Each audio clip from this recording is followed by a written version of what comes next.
What's up, y'all? Welcome back to Control K. I'm your host, King. Today we're going to be talking about why the Thinker is the best villain on the Flash besides the Reverse Flash.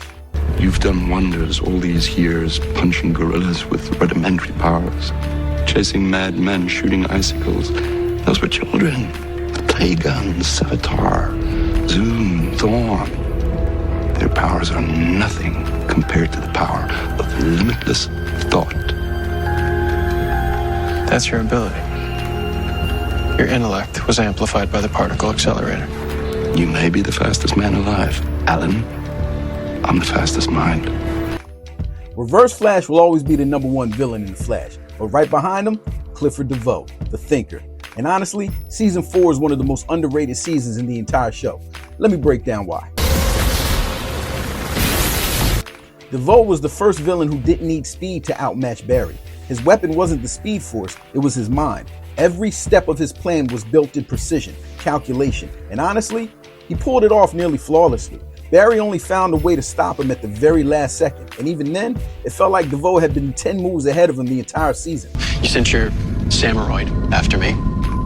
You arranged to pull me out of the Speed Force.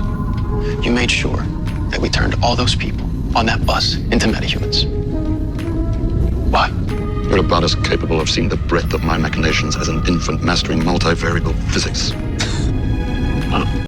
Neil Sandilands as Clifford DeVoe and Kim Engelbrecht as Marlize gave us some of the best performances this show has ever seen.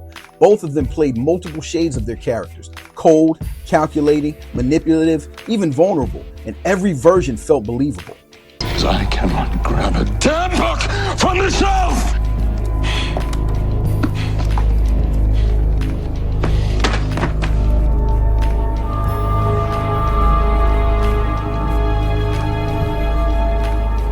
What am I, Marlize? You are my husband. The moment that sealed it for me was the classroom reveal. Up to that point, no villain had ever revealed themselves to Barry that early in the season, but DeVoe did. Why? Because he was that confident. Confident enough to double down on the fact that he was always multiple steps ahead of Team Flash.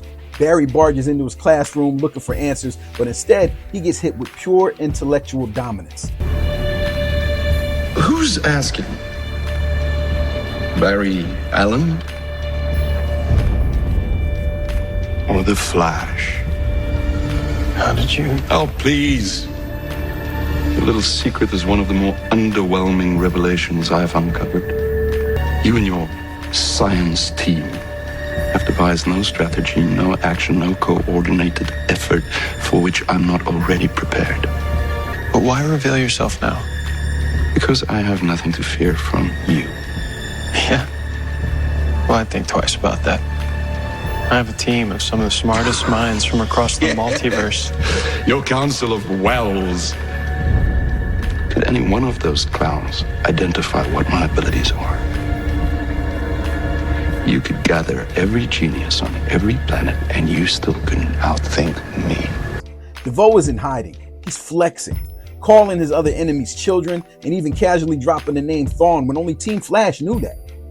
That was his way of saying, I know everything. I know you, and you can't stop me. Congratulations on your upcoming nuptials. I'll be thinking of you.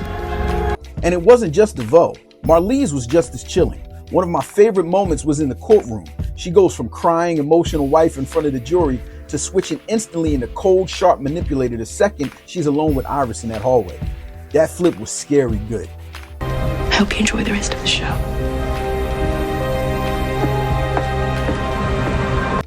It showed how both of them could wear different masks to control every situation, and it made their pair feel unstoppable. What made DeVoe even scarier was his motivation. He wasn't after power, riches, or selfish gain.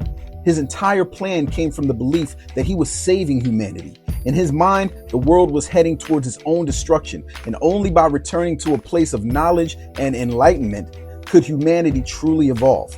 That unwavering belief pushed him and eventually Marlize to extremes.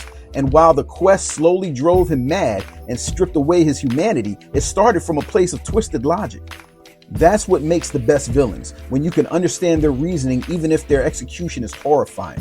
DeVoe wasn't just a monster. He was a visionary who lost his balance between logic and compassion. Now, yeah, they changed his powers from the comics, but I thought it worked perfectly. DeVoe orchestrated the bus metas just to harvest their abilities, turning himself into a one-man army. By the end, he was basically a super Skrull, absorbing powers left and right, forcing Team Flash to impossible situations. It gave me flashback of Heroes Season 1, Peter Petrelli and Sylar stacking abilities until they were nearly unstoppable. I still need to know what happened in that room. That same sense of hopelessness, that how do we even fight this guy energy, it made the season feel epic. And out of those bus metas, we got Ralph Dibny. He started out as a joke, but by the middle of the season, he became the heart. His bond with Barry created one of the most emotional moments in the whole series, when Ralph gets captured and Barry goes to clean out his office. With The Darkest Hour by Livs playing, man. Barry, look, I just want to... Iris, I know that you're here for me and that I can talk to you. And I love you for that, but right now I just need to back up. That's all. Okay, yeah. I'll leave you to it.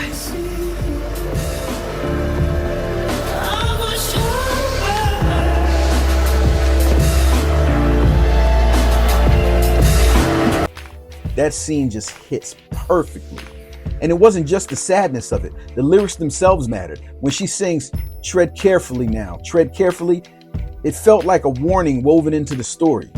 The team needed to move carefully to avoid losing Ralph forever. And even then, it might not have been enough. That song wasn't just background music. It was the show itself whispering to the audience, "This is your darkest hour." And it made Ralph's loss feel real, permanent, and devastating. This season also gave us raw, grounded drama with Barry and Iris. When Barry returned from the Speed Force, he and Iris weren't in sync, and in therapy, it all boiled over. Then Iris snapped. For the gold standard, I am so in Then love. how could you leave me? You left me, Barry. You just left me. Standing there alone. How could you do that? Candace Patton sold the hell out of that scene. You could feel her pain, her anger, her betrayal, and it forced Barry to grow up, to realize being a hero doesn't mean walking away from the people you love. Honestly, I wanted to pull Barry aside myself like, bro, chill. 4 words, listen to your wife. Listen to the woman. You literally just walked into the Speed Force smiling like it was all good. That scene was a turning point, and it gave their relationship real depth. And as heavy as this season was, it ended with a fun surprise, the introduction of Barry and Iris's daughter, Nora. I'm your daughter, Nora, from the future. And I think I made a big mistake. That little twist added excitement and joy, reminding us that this show could balance tension with lightheartedness when it needed to. So when people dismiss season 4, I just don't get it. Clifford DeVoe was brilliant, terrifying, calculating, the only villain who could break Barry without ever taking a single step. The performances, the emotions, his twisted but understandable motivation, Ralph's heart, Iris's pain, and even Nora's arrival. This season deserves way more respect than it gets. But let's link in the comments. Was the Thinker underrated, or do you still ride with Zoom, Savitar, and Cicada? Never really liked Cicada. And don't forget to like, subscribe, and drop your thoughts so we can keep the conversation going.